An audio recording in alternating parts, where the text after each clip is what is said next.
Hey there! Guess what this video is gonna be about?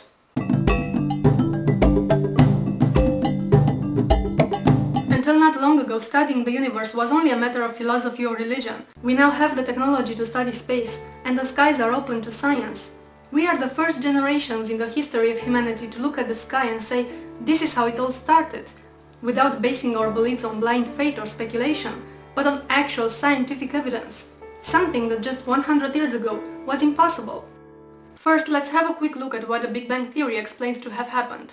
With a nuclear bomb, we have a very small amount of matter being converted into energy. In the Big Bang, the exact opposite happened, and energy was converted into matter. It all started about 13.7 billion years ago. The universe was compacted in one inconceivably dense hot spot, probably the size of an atom or smaller. An event called inflation caused it to expand very rapidly. In fact, the fabric of space-time itself was expanding, leaving behind a universe filled with subatomic particles, interacting so violently they annihilated each other, releasing energy. A few minutes after the Big Bang, the universe could be compared with the center of the sun. It is extremely hot, and the surviving particles are all electrically charged, and moving so fast that energy and matter can't quite separate yet. But as the universe continues to expand, just like an expanding gas, it is cooling. The universe is cool enough for protons, which have positive charges, to capture electrons with negative charges, forming simple atoms of hydrogen and helium. Huge clouds of gas start to condense as gravity is pulling them together. The central regions of those clouds become more and more dense, until forming the first stars. These star giants have a life of only about 2 million years, after which they will die with a huge explosion, called a hypernovae. All the atoms in the universe heavier than helium and hydrogen are created within the core of the stars, or during star explosions. The collision of two nuclei of helium creates carbon, one more helium added to the carbon creates oxygen, and so on. That's where the saying that we are all stardust. So this is how science explains that everything we know began to exist, as a singularity from which the universe expanded and continues to expand today. But what is the evidence for it? We have to start with Einstein. In the times when his theory of relativity was revolutionizing physics, science believed that the universe has always existed, and will continue to exist forever, eternal, unchangeable, static. However, according to Einstein's formulas, in general relativity you could only build a model of a universe that is either expanding or collapsing. But Einstein didn't see this as a prediction for how the universe really is. Instead, he saw it as a problem, so he modified his formulas, adding what he called the cosmological constant, some unknown force that keeps the universe from expanding. The one who founded what would later be called the Big Bang Theory was, ironically enough, a Catholic priest named Georges Lemaitre. He was also an astronomer and a physics professor, and challenged the generally accepted view of a static universe by proposing what he called the hypothesis of the primeval atom, from which the entire universe expanded. He even discussed his idea with Einstein, who dismissed it on the spot. The universe had to be static and everlasting. No question about it. End of the story. But this lasted for only a couple more years. Up until this point it was thought that the Milky Way galaxy was the only one in the universe, and everything observed in the night sky was contained within it. Astronomer Edwin Hubble was about to prove this wrong. Working with the largest telescope ever built at the time, he showed that the cloud-like patches of sky, then known as nebulae, were external to our galaxy, that they were in fact galaxies themselves. Hubble would spend entire nights guiding the telescope, obtaining images of never-seen-before clarity and detail, revealing individual stars in the Andromeda galaxy. By studying their brightness, he could tell how far away they were. And not only that, but analyzing the light within the galaxies, he could calculate if they were moving away or towards us, and how fast they were moving. When an object is moving away, its light is shifted towards the red part of the spectrum. If it is moving closer, it's shifting towards blue. Under precise analysis and calculations, Hubble showed that the galaxies were in fact speeding apart, that the more distant a galaxy was, the faster it was moving away. This is now known as Hubble's law. The fact that the galaxies were moving away led to an astonishing conclusion. The universe is expanding.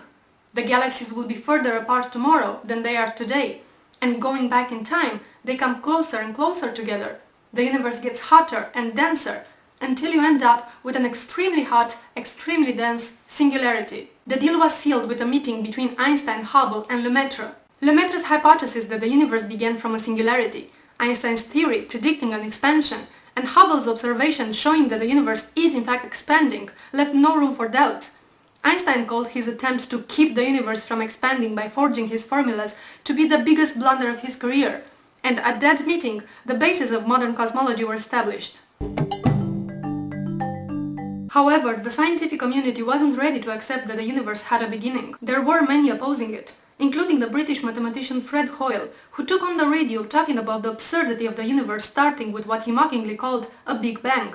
The name was catchy, and so it stuck. The universe is expanding, Hoyle said. It's undeniable, but that doesn't necessarily mean it had a beginning.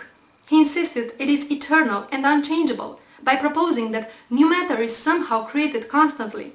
He called it the steady-state theory, and the debate remained open for many years to come, until two radio astronomers discovered the crushing evidence in support of the Big Bang, by accident. Arno Penzias and Robert Wilson were working on a different experiment. They were using a horn antenna designed to receive satellite radio transmissions, but when they turned it at empty space there was an annoying background noise, coming from apparently everywhere. This made no sense, so they assumed there must be something wrong with the horn itself. They found a pair of pigeons nesting in there and thought this might be it. In consequence, these two highly qualified radio astronomers got inside the horn to clean pigeon droppings. But the hissing didn't stop. Trying to find the source of it was driving them mad. At this time, they had no idea that what they just discovered was about to end the heated debate among scientists, and was going to bring them a Nobel Prize. Decades earlier, the Big Bang Theory made a prediction, supported even by its opponents such as Fred Hoyle. If the universe started from a singularity and then expanded, there should be a leftover cosmic background radiation, detectable from all over space. Imagine you are inside an explosion. The radiation is coming from all directions, so you're not outside watching the bang, but actually inside the universe expansion. This radiation coming from everywhere should be detectable, and this is exactly what Wilson and Penzias found, unintentionally. But there was a problem. This radiation seemed to be exactly the same in all directions, with no irregularities, as if the early universe was perfectly smooth and uniform. But this wasn't in tone with what the Big Bang Theory predicted. The early universe should have irregularities. It should be hotter in some places, cooler in others, with denser patches spread around from which the galaxies will be later formed. In late 1989, the Coby Satellite was launched into space. It was the first ever satellite dedicated to cosmology, and its goal was to investigate this background radiation. Highly sensitive and perfected for this task, it was supposed to reveal a map of the cosmic background radiation left over from the Big Bang. In other words, a baby picture of the very early universe. 2 years after it was launched, this is what Coby brought back. The early universe presented a pattern of hot and cold spots, in some places denser, with clumps from which gas clouds would form, then stars and galaxies. This was irrefutable evidence, and yet nothing compared with what Coby's successor was going to obtain. Working with extraordinary precision, the 20 horns of the WMAP satellite were to collect data from the microwave cosmic radiation. It revealed an unprecedented sharp and detailed image of the early universe. The patterns accurately represent the seeds from which the stars, galaxies and clusters were formed. This revealed valuable information about the composition of the universe, how old it is, how it evolved, and how fast it's expanding. Since the time when Einstein was forging his formulas to prevent the universe from expanding, and up to the WMAP satellite observations, another important discovery was confirming what the Big Bang Theory predicted. Earlier in the video we saw that according to the theory, if the universe expanded from a hot, dense singularity, then hydrogen and helium would have to be the first elements created and abundant in the universe. All the others would have to be cooked by the stars later on. The fact that all the matter in the universe consists of roughly 74% hydrogen and 24% helium is yet another crushing evidence supporting the Big Bang model. Because the light from sky objects takes a while to reach us, every telescope can see not only into space, but also back in time. The light reflected from the moon will take a little over a second to reach us. Looking at Jupiter, we can see it as it was over half an hour ago. Pointing the telescope to Andromeda galaxy, we see it how it looked over 2 million years ago.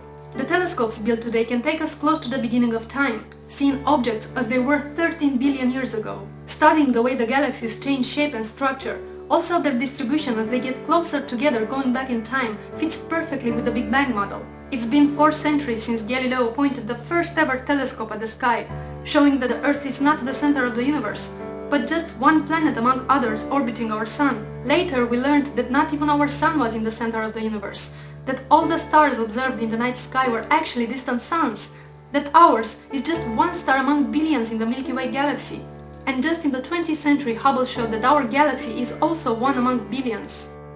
While cosmology cannot yet explain what was before the Big Bang, it makes religion feel uneasy, to say the least. Why would God give his most beloved and important creation such an insignificant place in this huge, immense cosmos? And if there was intent behind the creation of life, why is the universe such a violent place to begin with? I've been planning for a long time to make an audiobook dealing with the arguments for God's existence, and at first I thought to put it up for sale, but I finally decided against it simply because I want it to be accessible to as many people as possible. So as soon as I'm gonna finish a chapter, I will put it online to be available to download for free. If you want to support it with PayPal donations, that's great. If you don't, that's fine as well. So far I managed to record the introduction and the first chapter, in which I'm dealing with exactly what I talked about earlier. If there is logical to assume that there is a deity behind the creation of the world. So links are in the sidebar. Please get back to me with feedback on this video and on the first chapter of my book, if you enjoyed it, if you hated it, if I should continue with it, or I should just go die.